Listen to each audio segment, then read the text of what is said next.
आप सुन रहे हैं ओशो की वह आवाज जो हमें अपनी आंतरिक सच्चाई के प्रति जगाती है।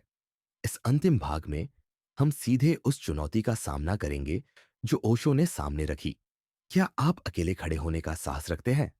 क्या आप अपनी पूरी जिंदगी के विरुद्ध समाज के बनाए गए सूचनात्मक बंधनों को चुनौती देने को तैयार हैं? प्रश्न जो हर व्यक्ति से पूछा जाना चाहिए। विवाहित पुरुष अविवाहित पुरुष ही होते हैं। समस्या का सार यही है। यह वाक्य जितना सरल है उतना ही गहरा है।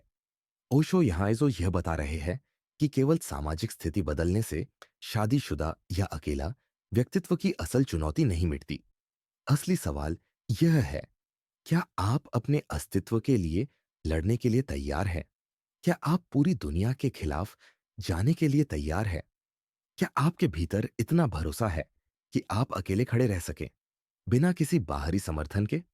और जब दुनिया आपकी बात ना माने, जब हर आंख उसी सामान्यता को स्वीकारे जो समाज ने तय की है, तब भी क्या आप सच के साथ खड़े रहेंगे?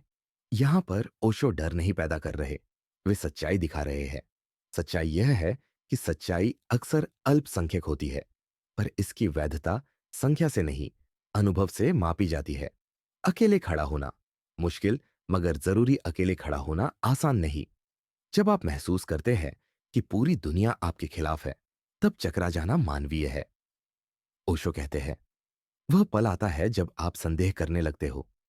शायद वे सही है, क्योंकि वे बहुत सारे हैं, और इसी क्षण आपकी हिम्मत टूट सकती है। पर असली साहस वही है जो उस क्षण जन्म लेता है जब आप फिर भी ठहर जाते हैं। यह ठहराव किसी अहंकारी दृढ़ता का नहीं है, यह उस भीतर की आवाज का है जो कहती है, मेरे अनुभव ने मुझे यह बताया है। ओशो बार बार जोर देते हैं, विचार उधार नहीं लिया गया होना चाहिए। जो भी आप बोलते करते हैं वह आपकी अनुभूति से जन्मा होना चाहिए, आपकी गहरी अंतर्दृष्टि से। तभी वह टिकेगा, तभी वह दुनिया को बदलने के लिए सक्षम होगा। पॉज। सत्य की प्रकृति और बहुसंख्यकता का भ्रम। दुनिया अक्सर संख्या के अनुसार निर्णय करती है, बहुसंख्यक ही सही मान लिया जाता है।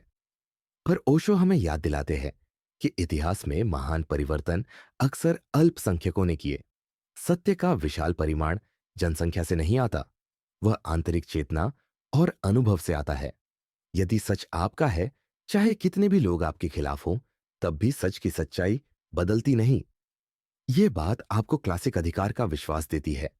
जब आपके पास अनुभव आधारित सत्य है, तब डर और संदेह घट जाते हैं। आप तो केवल निर्भीक हो जाते हैं। तैयार हैं? सवाल का अर्थ और आत्म जवाबदेही ओशो का प्रश्न, क्या आप तैयार हैं?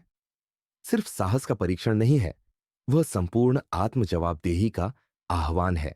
तैयार होना मतलब है अपने निर्णय के परिणामों को स्वीकार करना। सामाजिक बहिष्कार, आलोचना, अकेलापन, आर्थिक या भावनात्मक कठिनाइयां, इन सब के लिए तैयार रहना। जब आप तैयार होते हैं, तब आप केवल विरोध नहीं कर रहे होते, आप अपने लिए नया रास्ता बना रहे होते हैं। एक ऐसा रास्ता जो दूसरों के लिए भी संभावनाएं खोल सकता है। पर यह आसान नहीं, यह कीमत मांगता है। और ओशो कहते हैं, जो कीमत आप चुकाते हैं वही आपकी स्वतंत्रता की मोल राशि होती है। लंबी पॉज। वास्तविक विद्रोह आंतरिक अनुभव से जन्मा कार्य। ओशो बार बार यह स्पष्ट करते हैं कि मन में विद्रोह रखना ही पर्याप्त नहीं। असली विद्रोह तब होता है जब मन का ज्ञान शरीर और जीवन में उतरता है। जब आप अपने प्रेम, अपने कार्य और अपने रिश्तों में उस सच्चाई को जीते हैं। यह एक क्रम है, अनुभव, इरादा, कार्रवाई। सिर्फ इरादा ही पर्याप्त नहीं, कार्रवाई वह पुल है जो मन और संसार को जोड़ती है। और कार्रवाई में जोखिम होता है। ओशो कहते हैं, जोखिम उठाने के बिना कुछ भी नया पैदा नहीं होता। व्यवहारिक उदाहरण और कहानियां कल्पना कीजिए। दो लोग हैं। पहला, अर्जुन, जो व्यवस्था के अनुसार जीता है, नौकरी, परिवार, सीमित सपने। दूसरा, रोहित, जिसने छोटी पहचान के बावजूद अपनी कला पर जोखिम उठाया। अर्जुन को सुबह उठना है, काम पर जाना है, परिवार की चिंता है।